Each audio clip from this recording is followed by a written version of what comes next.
First, though, we have breaking news at the top of the hour here. We are getting new reaction to the decision just made on Illinois' assault weapons ban. A downstate federal judge ruling tonight that the ban is unconstitutional. The plaintiffs had argued that the ban is for weapons that they say are commonly used for self-defense purposes. In a statement tonight, Governor J.B. Pritzker saying in part that the Protect Illinois Communities Act makes Illinois a safer place for everyone. The governor adding, quote, "We look forward to the Attorney General of filing an immediate appeal."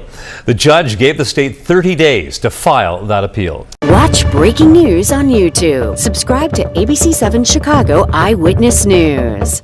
Federal judge out of Illinois strikes down Illinois' assault weapons ban.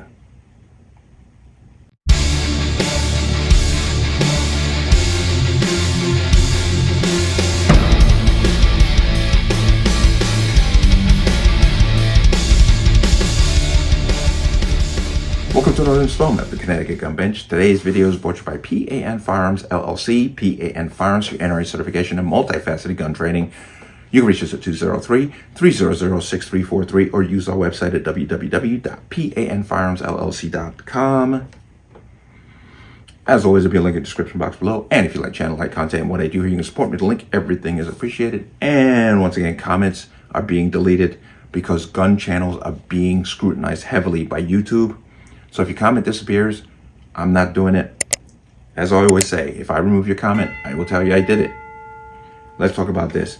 And this is a continuation of the long road to the Supreme Court with these cases, where Illinois' Protecting Illinois Communities Act has been struck down by the 2nd District Court judge. His last name is McGlynn. He was appointed by Trump in 2020. Now, this is going to be like a ping pong match with all of the assault weapons ban. It's going to go back and forth and back and forth. But eventually one of them has to get to the court, to the Supreme Court. But this judge stated that this ban is unconstitutional. We have to talk about all these individual cases because it's going to lead to the bigger picture. Now, you saw a little clip in the beginning, but I'm going to dive right into the details. But federal judge rules Illinois assault weapons ban is unconstitutional. Well, the ruling by an East St. Louis judge concluded the ban violates both the 2nd and 14th Amendments in the U.S. Constitution. Of course it does. We know this, but a federal judge has ruled Illinois' assault weapons ban is unconstitutional according to a decision released Friday. This was last Friday. The ruling by an East St. Louis judge concluded the ban known as the Protecting Illinois Communities Act violates both the 2nd and 14th Amendments in the U.S. Constitution. U.S. District Judge Stephen P. McGlynn of the Southern District of Illinois issued a permanent injunction he said applies universally, not just to the lawsuit's plaintiffs. He decided, however, that the injunction would not take effect for 30 days, which is going to give the state time to appeal. I know we already know this, but Illinois Attorney General Kwame Raoul responded speedily, filing a notice of appeal Friday evening. Quote, "The court holds that the provisions of PICA criminalizing the knowing possession of specific semi-automatic rifles, shotguns, magazines, and attachments are unconstitutional under the 2nd Amendment to the United States Constitution as applied to the states by the 14th Amendment. The ruling states, noting that Illinois will no longer be able to enforce criminal penalties associated with the act effective immediately." And of course, Governor Pritzker's office released a statement regarding the ruling Friday evening. You know what he's going to say. The Protect Illinois Communities Act was the result of hundreds of hours of deliberation between legal experts, legislators, and advocates, all anti-gun people, and it makes Illinois a safer place for everyone, despite those who value weapons of war more than public safety. Boy, isn't this just the talking points nonsense, but this law was enacted to and has protected Illinoisans from the constant fear of being gunned down in places where they ought to feel secure, a spokesman for Pritzker's office said in a statement. We look forward to the Attorney General filing an immediate appeal, and the governor is confident the constitutionality of the Protect Illinois Communities Act will be upheld through this process. The ruling comes just months after the U.S. Supreme Court decided not to take up a challenge to the ban, allowing the 18-month Protecting Illinois Community Act to stand. And then we know what it does. The act bans the sale of assault weapons and high-capacity magazines like those used in the July 4th attack 2 years ago that killed 7 people and then a dozen more in suburban Highland Park. Now, I've said this several times when talking about the Illinois assault weapons ban. It took what happened in Highland Park for them to take actions to have an assault weapons ban. Yet, we have been watching the violence in Chicago specifically for years.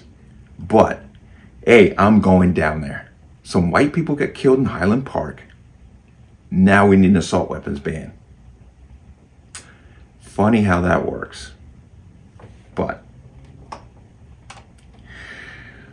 I'm going to go ahead and come out of that because I don't need to hear more stupidity from people who are just espousing talking points that aren't based in reality.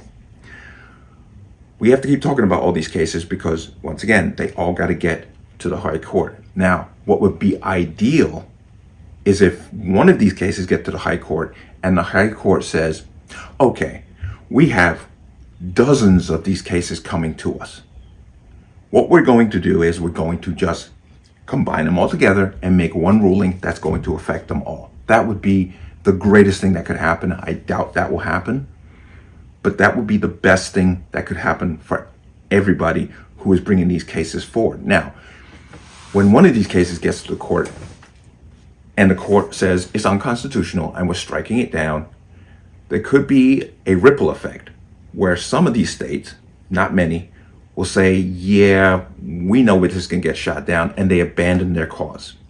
That's going to be very few because Democrats have no problem spending money on lost causes, especially when it's not their money because it's taxpayer money that they're spending to defend these unconstitutional laws.